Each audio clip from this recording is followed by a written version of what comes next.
विरोध को दबाने के लिए उनकी हिंदू राष्ट्रवादी बीजेपी को महामारी का बहाना मिल गया और इस तरह दुनिया का सबसे जीवंत लोकतंत्र अंधेरे में चला गया।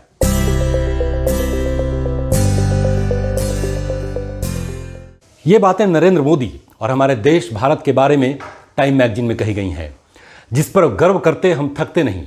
इसमें एक तरफ तो पीएम मोदी पर निशाना साधा गया है, साथ ही दुनिया के सबसे बड़े लोकतंत्र को भी नीचा दिखाने की कोशिश की गई है।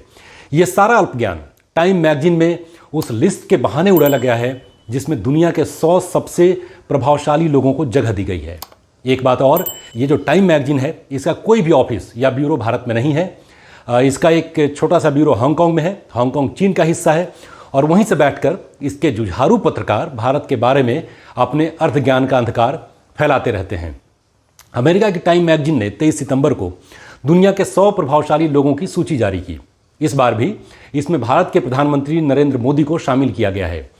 पीएम मोदी को इससे पहले भी 3 बार इस लिस्ट में जगह दी गई, 2014, 2015 और 2017 में, लेकिन हर एक बार उनके बारे में संदेह पैदा करने वाला सवाल जरूर उछाला गया है।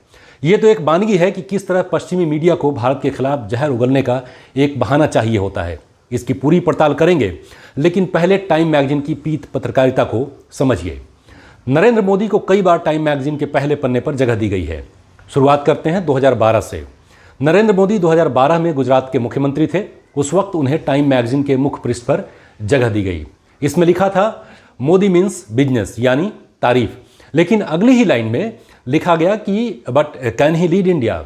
दरअसल उस वक्त देश में मोदी की लहर चल रही थी और टाइम के लिए लिखने वाले मोदी विरोधियों को ये बात पच नहीं रही थी। लिहाजा एक संदेह पैदा करने वाला सवाल उन्होंने छेड़ दिया। उसके बाद 2015 मोदी सरकार के 1 साल पूरे होने पर एक बार फिर मुख्य पृष्ठ पर नरेंद्र मोदी को रखा गया। लिखा गया व्हाई मोदी मैटर्स और फिर लिखा गया कैन ही डिलीवर, यानी संदेह का एक और सवाल। 2019 में लोकसभा चुनाव के दौरान एक बार फिर मोदी की तस्वीर को मुख्य पृष्ठ पर छापा गया। कैप्शन था डिवाइडर इन चीफ। वहीं इस हेडिंग के ठीक नीचे छपा था मोदी द रिफॉर्मर। इन 2 लेखों को 2 अलग अलग लोगों ने लिखा था।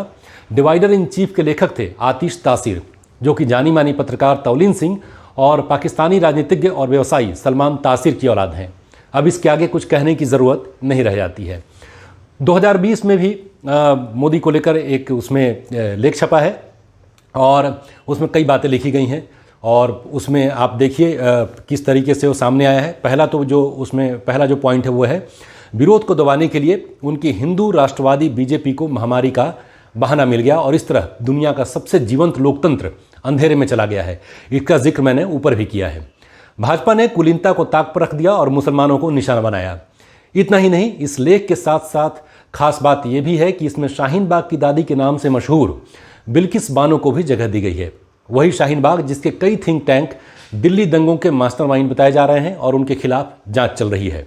कमाल की बात यह है कि मैगजीन कहता है कि मोदी की सरकार की वजह से दुनिया का सबसे बड़ा लोकतंत्र अंधेरे के गर्त में चला गया है।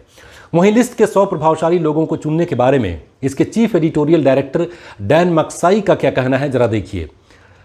वो कहते हैं ये लोग दुनिया के वो लीडर्स हैं जिनका विजन हमें गाइड कर सकता है और जिनकी उपलब्धियां उम्मीद जगाने वाली हैं और पीएम मोदी को इसी लिस्ट में 4 बार जगह दी गई है। तो ये टाइम मैगजीन कहना क्या चाहता है, आप समझते रहिए। दरअसल सिर्फ टाइम मैगजीन ही वेस्टर्न मीडिया ही भारत के खिलाफ आग उगलता रहा है और भारत को नीचा दिखाने में कोई कोर कसर नहीं छोड़ता है। भारत उनकी नज़र में हमेशा से सपेरों का देश रहा है और आगे बढ़ता भारत उनकी नज़र में खटकता है। उनको नेगेटिव खबरें चाहिए भारत के बारे में। 2019 के लोकसभा चुनाव में बीजेपी की भारी जीत के बाद पश्चिमी मीडिया ने कैसे इस खबर को दिखाया वो भी देखिए। द गार्डियन ने मोदी की जीत नहीं बल्कि कांग्रेस की हार पर खबर लिखी। वहीं एडिटोरियल में लिखा bad for India soul. New York Times ने लिखा how Narendra Modi seduced India with envy and hate. तो आप समझ सकते हैं किस तरीके से मोदी की जीत को वहां पर दिखाया गया। वहीं पाकिस्तानी अखबार द डॉन ने लिखा अब चूंकि भारत में इलेक्शन खत्म हो चुके हैं, उनका मुस्लिम विरोधी और पाकिस्तान विरोधी रुख जारी रहेगा। पाकिस्तान के अगर किसी अखबार में इस तरह की खबर आती है तो बहुत हैरत की बात नहीं है। ऐसे आपको सैकड़ों उदाहरण मिल जाएंगे। याद रखिए ये वही अखबार हैं जिनका मानना था कि आज़ादी के बाद भारत का लोकतंत्र 10 साल से ज़्यादा नहीं चल पाएगा और देश अराजकता का शिकार हो जाएगा।